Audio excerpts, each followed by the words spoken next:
Subscribe कीजिए F study class channel को और बेल आइकन को दबाइए लेटेस्ट वीडियो सबसे पहले देखने के लिए।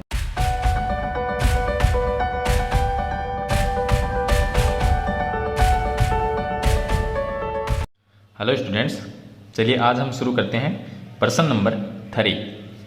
प्रश्नावली 8.2 से है और कक्षा 9 गणित है।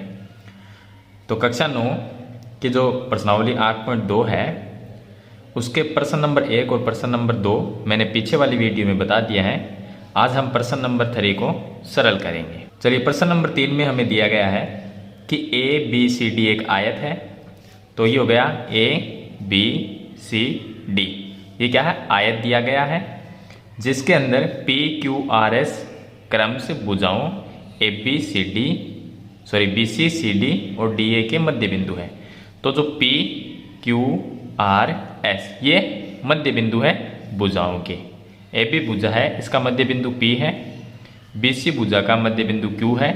सी डी का मध्य बिंदु आर और डी ए का मध्य बिंदु एस है। तो हमें सिद्ध करना है कि जो पी क्यू आर एस है वो एक समचतुर्भुज है। पी क्यू आर एस, आपको इसके अंदर एक चतुर्भुज दिख रहा होगा। इस चतुर्भुज को हमें समचतुर्भुज सिद्ध करना है। तो मैं आपको बता दूं कि इसके अंदर ये मध्य बिंदु है, तो मध्य बिंदु पर में भी हम लगा लेंगे। सिद्ध करने के लिए मध्य बिंदु पर में लगाएंगे और समचतुर्भुज सिद्ध करने के लिए पहले हम पी क्यू आर एस को एक समांतर चतुर्भुज सिद्ध करेंगे। तो कैसे करेंगे देखिए, हम यहाँ पर लिख लेते हैं कि दिया है, हमें दिया गया है कि ए बी सी डी एक आयत है, एक आयत है, ये हमने लिख लिया। अब आपको पता है कि आयत जो है उसके विकर्ण क्या होते हैं? बराबर होते हैं। तो चलिए आगे हम लिखते हैं कि हमें सिद्ध क्या करना है। तो हम लिख लेते हैं सिद्ध करना है। क्या सिद्ध करना है हमें? हमें सिद्ध करना है इसमें कि पी क्यू आर एस एक समचतुर्भुज है। पी क्यू आर एस एक समचतुर्भुज है।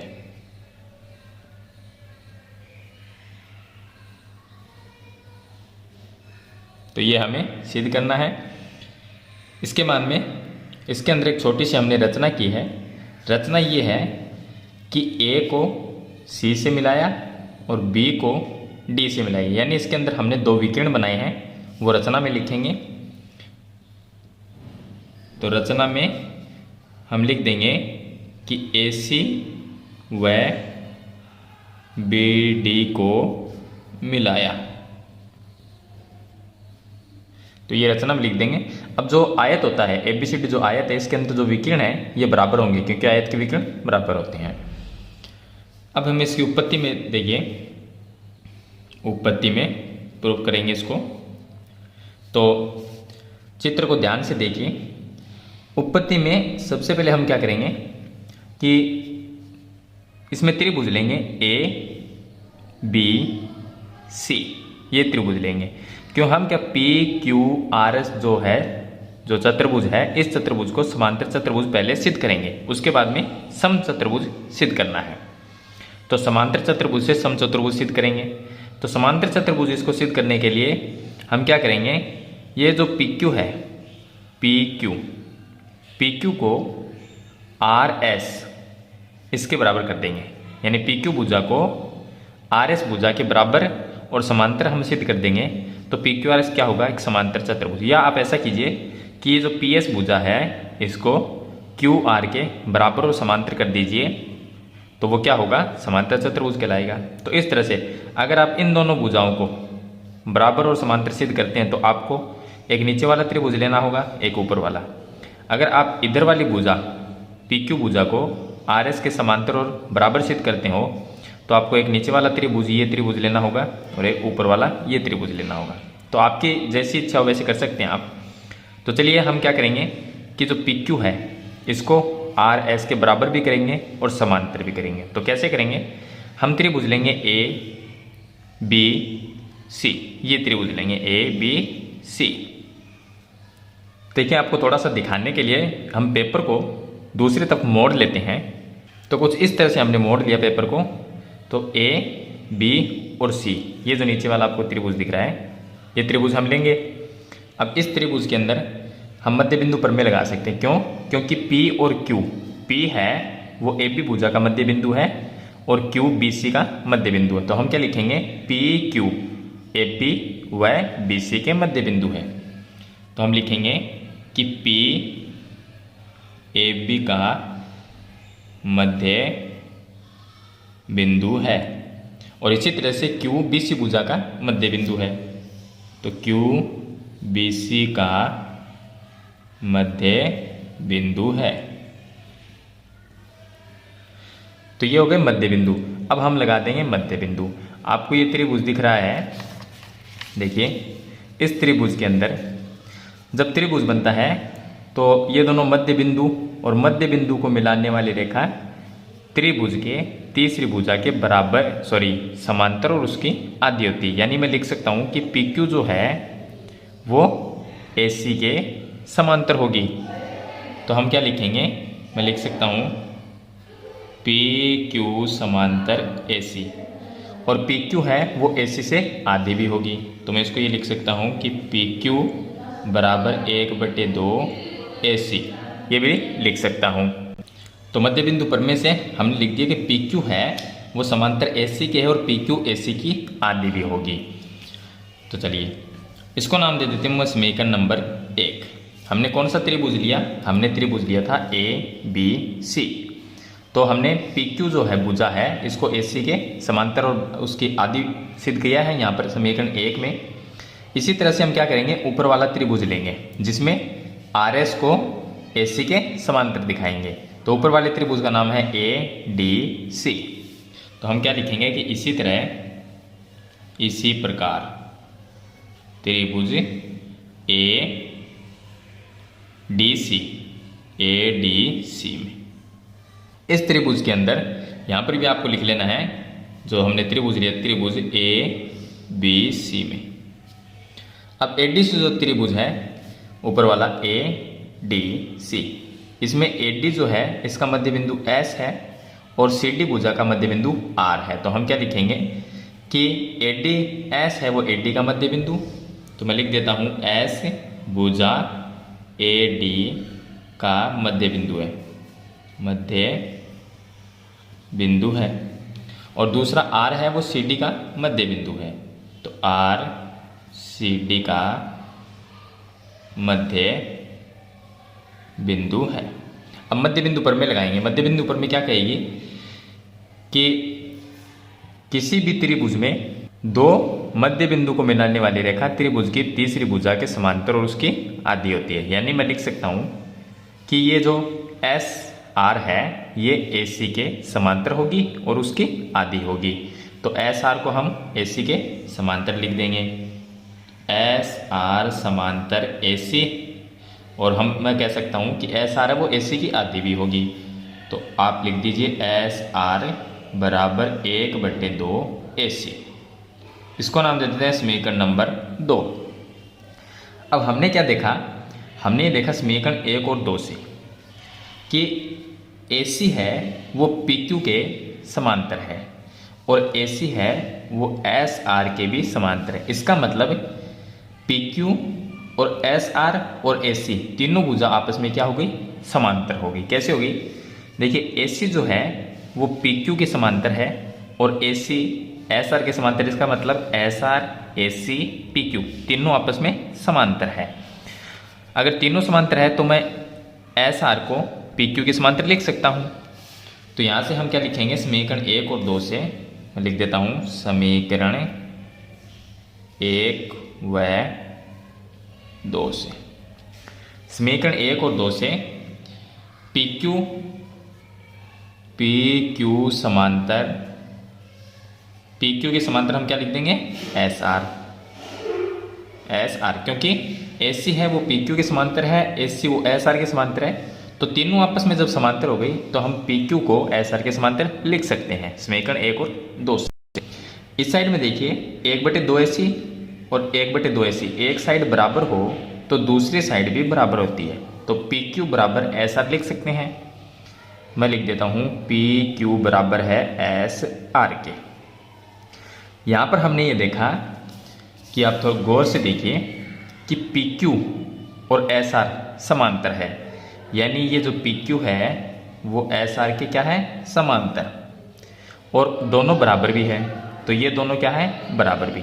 जिस चतुर्भुज में सम्मुख भुजा बराबर भी होती है और समांतर भी होती है उसे हम समांतर चतुर्भुज कहते हैं। तो इसका मतलब पी क्यू आर एस एक समांतर चतुर्भुज बन गया।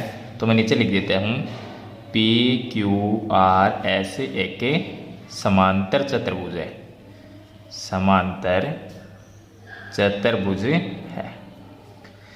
चलिए यहाँ तक हमारा क्लियर हो गया। चलिए अब आगे हम क्या करेंगे कि जैसे हमने एक ए बी सी त्रिभुज लिया था और ए डी सी त्रिभुज लिया था, उसी तरह से हम ए बी डी ये त्रिभुज लेंगे। क्यों लेंगे? क्योंकि ये पी क्यू है वो एस आर के बराबर है और समांतर भी है। तो ये क्या एक समांतर चतुर्भुज बन गया पी क्यू आर एस। और समांतर चतुर्भुज में क्या होता है, अब हम ये भी लिख सकते हैं कि पी क्यू और एस आर ये बराबर और समांतर यहाँ पर हमने सिद्ध किया है। तो हम लिख सकते हैं कि पी एस और क्यू आर ये दोनों भी क्या है, समांतर भी है और बराबर भी है। तो पी एस हम लिख देंगे पी एस समांतर है किसके, क्यू आर के, और हम साथ में ये लिख देंगे कि दोनों बराबर भी है। तो पी एस बराबर है क्यू आर, क्योंकि हमने पी क्यू आर उसको समांतर चतुर्भुज सिद्ध कर दिया। तो इसकी जो बाकी भुजाएं हैं वो भी समांतर और बराबर होगी, तो वो हमने लिख दिया। चलिए इसके बाद में हम क्या करेंगे कि अब हमें ये भुजा इसके बराबर है और ये यानी सम्मुख भुजाओं का जोड़ा बराबर है, सम्मुख भुजाएं बराबर है। लेकिन हम क्या करेंगे, चारों भुजाएं अगर बराबर कर देते, यानी ये भुजा इसके अगर बराबर कर देते हैं, पी एस को पी क्यू के अगर बराबर कर देते हैं और क्यू आर को आर एस इसके बराबर कर देंगे, यानी कोई भी एक आसन भुजा है, जो आसन भुजा है उनको बराबर कर देते हैं, तो पी क्यू आर एस समचतुर्भुज कहलाएगा। तो हम क्या करेंगे कि पी एस को पी क्यू के बराबर सिद्ध करेंगे। कैसे करेंगे, अब पी एस जो भुजा जिस त्रिभुज में आती है वो त्रिभुज लेंगे। तो पी एस किस में आती है, ए बी डी में, इसमें आती है। चलिए लेकिन यहाँ पर हम एक चीज़ और लिख सकते हैं, हमें दिया गया है कि ए बी सी डी एक आयत है, तो हम लिख लेंगे कि ए बी सी डी एक आयत है, ये हमें दिया है। तो हमने लिख दिया ए बी सी डी एक आयत है। आयत में विकिरण क्या होते हैं, बराबर होते हैं। तो ए सी बराबर बी डी लिख सकते हैं। तो मैं यहाँ पर लिख देता हूँ ए सी बराबर बी डी, ये आगे काम आएगा। इसको नाम दे देते हैं समीकरण नंबर 3।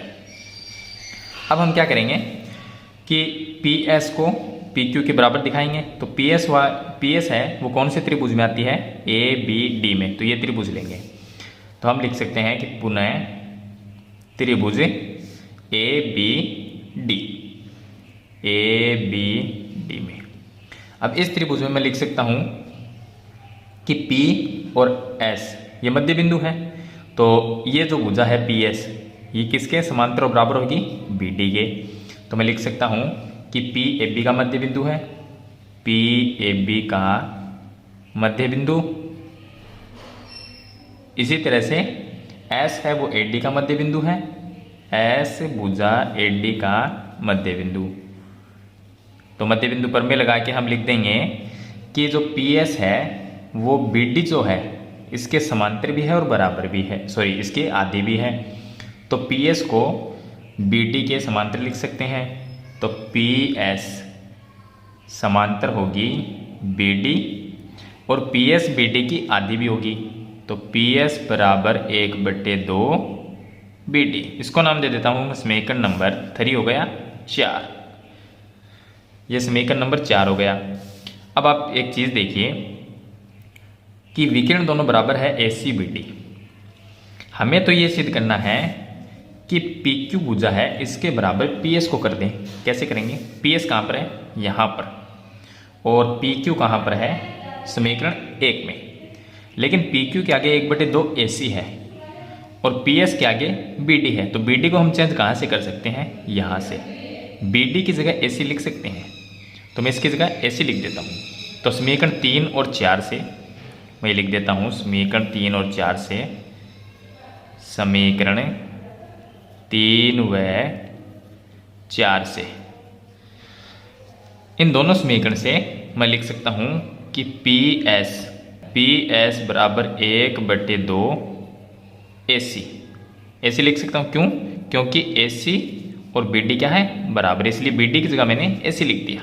अब आप ये देखिए, इसको नाम देता हूँ समीकरण नंबर 5। समीकरण 5 और 1 से मैं लिख सकता हूँ कि 1/2 ए सी 1/2 ए सी, एक साइड बराबर हो तो दूसरी साइड भी बराबर होती है। तो मैं लिख सकता हूँ समीकरण 1 व 5 से, एक साइड बराबर 1/2 ए सी 1/2 ए सी, एक साइड बराबर हो तो दूसरी साइड भी बराबर हो सकती है। तो मैं लिख सकता हूँ कि पी क्यू बराबर पी एस। इसका क्या मतलब हुआ? इसका मतलब हुआ कि पी क्यू और पी एस बराबर हो गए। चलिए हमारा जो चित्र है उसको हम देखते हैं कि पी क्यू है वो पी एस के बराबर हो गई। तो पी क्यू पी एस के बराबर है। अब यहाँ पर देखिए कि मैं ये लिख सकता हूँ कि पी क्यू है वो पी एस के बराबर है और पी क्यू है वो एस आर के बराबर है। ये हम पहले चीज सिद्ध कर चुके हैं। देखिए यहाँ पर कि पी एस बराबर क्यू आर यहाँ पर हमने लिखा था, और पी क्यू बराबर एस आर, ये हो गई पी क्यू, ये है एस आर, इसके बराबर है पी क्यू और पी एस, इनको हमने अभी यहाँ पर बराबर किया है, यानी ये तीनों भुजाएं आपस में बराबर हो गई। बात रही इस भुजा की क्यू आर की। क्यू आर किसके बराबर है? पी एस के। यहाँ पर हमने लिखा है कि क्यू आर है वो पी एस के बराबर है। तो इन सभी से मैं ये लिख सकता हूँ कि यहाँ पर अगर इसको समीकरण नंबर नाम देना चाहें तो इसको दे सकते हैं हम। तो यहाँ पर मैं ये लिख सकता हूँ सभी को बराबर कि पी क्यू बराबर पी एस, और पी एस और पी क्यू किसके बराबर है? तो देखिए पी क्यू बराबर है एस आर के, तो मैं बराबर लिख सकता हूँ एस आर। अब तीनों में से एक भुजा है वो भी बराबर है। देखिए पी क्यू ये भुजा आ गई, पी एस ये भुजा आ गई, एस आर ऊपर वाली, तो रह गई कौन सी? Q R. क्यू आर किसके बराबर है? पी एस के बराबर है। तो ये रही क्यू आर, ये बराबर है पी एस के, तो बराबर में क्यू आर भी लिख सकता हूँ क्योंकि यहाँ पर पी एस भी है। तो चारों भुजाएं आपस में क्या हो गई? बराबर। जिस चतुर्भुज में चार भुजाएं बराबर हो जाती है उसको हम समचतुर्भुज कहते हैं। तो मैं लिख सकता हूँ पी क्यू आर एस के समचतुर्भुज है। इसको थोड़ा सा सही तरीके से लिख लेंगे। पहले पी क्यू लिखेंगे बराबर क्यू आर, उसके बराबर लिखेंगे आर एस, उसके बराबर लिखेंगे एस पी। चारों भुजाओं को सही तरीके से लिखें। और यहाँ पर हम अब लिख सकते हैं कि पी क्यू आर एस एक समचतुर्भुज है, समचतुर्भुज है। तो इस तरह से इस क्वेश्चन को सरल करना है। क्वेश्चन थोड़ा सा काफ़ी लंबा हो गया है। चलिए इसी के साथ हम इसका प्रश्न नंबर 4 है उसको भी सरल करते हैं। अब देखिए इसका प्रश्न नंबर 4 है। इसमें हमें दिया गया है कि ए बी सी डी एक समलम है। जो समलम चतुर्भुज होता है उसमें समूह भुजा का एक युग्म समांतर होता है, यानी कि ए बी और सी डी ये दोनों इसमें समांतर है, जिसमें ए बी समांतर सी डी। तो हमें क्या दिया गया है? हमें दिया गया है कि ए बी सी डी एक समलम चतुर्भुज है, समलम चतुर्भुज है, और जिसमें ए बी भुजा और डी सी, ए बी भुजा और ये डी सी जो भुजा है समांतर है। तो लिख देता हूँ मैं ए बी समांतर डी सी भुजा।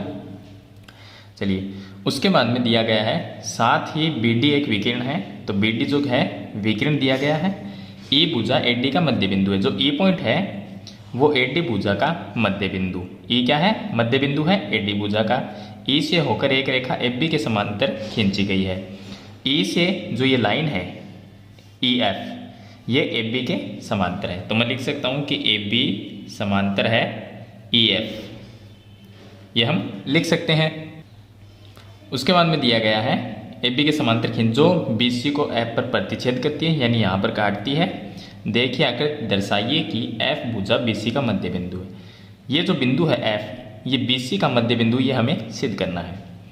तो हम क्या करेंगे, इसमें मध्य बिंदु जो प्रमेय है उसका विलोम लगाएंगे। मध्य बिंदु प्रमेय क्या कहती है कि कोई भी त्रिभुज हो जिसमें अगर दो मध्य बिंदु है उनको मिलाने वाली रेखा तीसरी के समांतर और उसकी आधी होती है। लेकिन यहाँ पर हमें मध्य बिंदु भी दिया गया है, रेखाएं भी समांतर दी गई है। तो जो इसमें हमें सिद्ध करना है कि मध्य बिंदु, तो मध्य बिंदु अपने आप आ जाएगा, क्योंकि मध्य बिंदु प्रमेय का विलोम होता है जब रेखाएं समांतर हो, एक बिंदु मध्य बिंदु हो तो दूसरा भी मध्य बिंदु ही होता है। अब देखिए AB है वो DC के समांतर, AB DC समांतर, AB EF समांतर, AB EF समांतर। तो AB है वो ऊपर वाली के समांतर है, AB EF के समांतर है। तो इसका मतलब आपस में तीनों क्या हो गई, समांतर। तो मैं लिख सकता हूँ EF और DC ये भी समांतर है। तो क्या है, EF समांतर होगी DC के। अब हमें सिद्ध करना है इसमें कि F भुजा BC का मध्य बिंदु, F भुजा BC का मध्य बिंदु, मध्य बिंदु, ये हमें सिद्ध करना है। तो हम क्या करेंगे, पहले एक त्रिभुज लेंगे ABD। तो मैं लिख देता हूँ यहाँ पर। हम चलिए इसकी उत्पत्ति की बात करते हैं। उत्पत्ति में त्रिभुज ABD, इधर वाला त्रिभुज है ABD। इस त्रिभुज में हमें ये पता है कि E है वो AD का मध्य बिंदु है। तो मैं लिख दूंगा E AD का मध्य बिंदु है। E है वो AD भुजा का मध्य बिंदु है। साथ ही E से होकर ये समांतर रेखा जा रही है। तो EF, देखिए ये EF AB के समांतर है। यहाँ पर हमें दिया गया EF AB के समांतर है। तो अगर पूरी भुजा EF AB के समांतर है तो EF का छोटा भाग है EO, ये भी AB के समांतर होगा। तो मैं लिख सकता हूँ EO समांतर होगा AB के। चलिए हमने यहाँ पर लिख दिया EO समांतर होगा AB के, क्योंकि EF और AB समांतर है। तो मैं लिख देता हूँ EF समांतर AB। जब पूरी EF भुजा AB के समांतर है तो EF का छोटा भाग EO है वो भी AB के समांतर होगा। देखिए E मध्य बिंदु है और ये दोनों समांतर है, ये मध्य बिंदु है और ये भुजा EO इसके समांतर है। तो आगे वाला O भी क्या होगा, मध्य बिंदु ही होगा। तो मैं लिख सकता हूँ O है वो भी BD का मध्य बिंदु है। तो मैं लिख सकता हूँ, यहाँ पर लिख दूंगा O भुजा BD का मध्य बिंदु होगा, मध्य बिंदु होगा। अब O को हमने मध्य बिंदु सिद्ध कर दिया, क्योंकि ये भी मध्य बिंदु होगा। यहाँ पर ये मध्य बिंदु है, ये दोनों समांतर है, तो आगे वाला भी क्या है, मध्य बिंदु ही होगा। चलिए यह है मध्य बिंदु का, मध्य बिंदु जो प्रमेय है उसका विलोम। अब हम क्या करेंगे, इधर वाला त्रिभुज लेंगे। कौन सा, ये त्रिभुज। यहाँ पर आपको जो त्रिभुज दिख रहा है ये BCD। तो मैं यहाँ पर लिख देता हूँ कि पुनः त्रिभुज, या हम ये लिख सकते हैं इसी प्रकार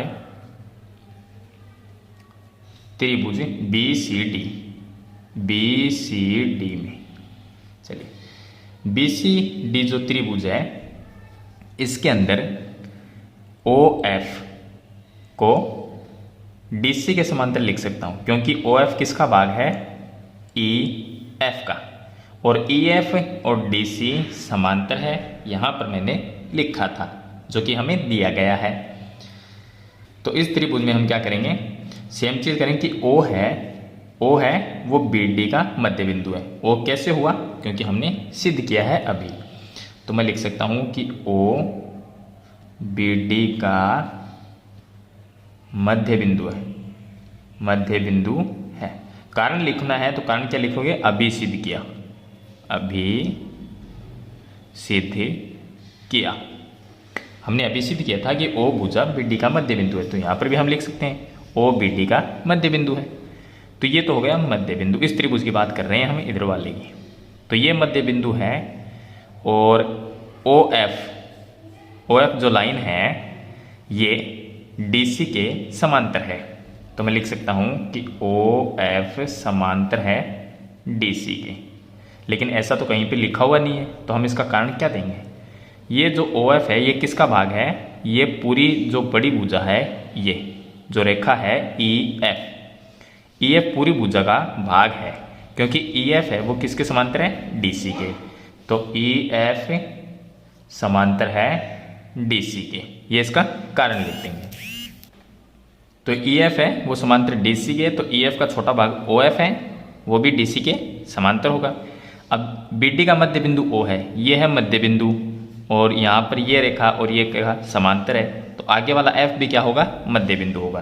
तो हम लिख सकते हैं कि F भुजा BC, जो BC है उसका मध्य बिंदु होगा, F भुजा BC का मध्य बिंदु होगा।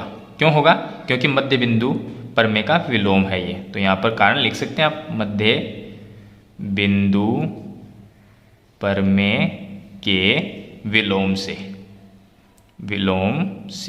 ये इसका कारण दे सकते हैं आप। यहाँ पर लिख सकते हैं कि मध्य बिंदु प्रमेय के विलोम से O भुजा BD का मध्य बिंदु होगा, और यहाँ पर F है वो भुजा BC का मध्य बिंदु है। तो हमें ये चीज़ सिद्ध करनी थी कि F भुजा BC का मध्य बिंदु है। तो यहाँ पर हम ये चीज़ सिद्ध कर चुके हैं। इस वीडियो में मैंने प्रश्न नंबर 3, प्रश्न नंबर 4 दोनों आपको इस वीडियो मैंने बता दिए हैं। उम्मीद करता हूँ कि अच्छी तरह से आपको समझ में आ गए होंगे। फिर भी कोई प्रॉब्लम आती है तो मुझे कमेंट में ज़रूर लिखें। तो आज की वीडियो में इतना ही, मिलते हैं एक नई वीडियो नए टॉपिक के साथ, तब तक के लिए थैंक यू।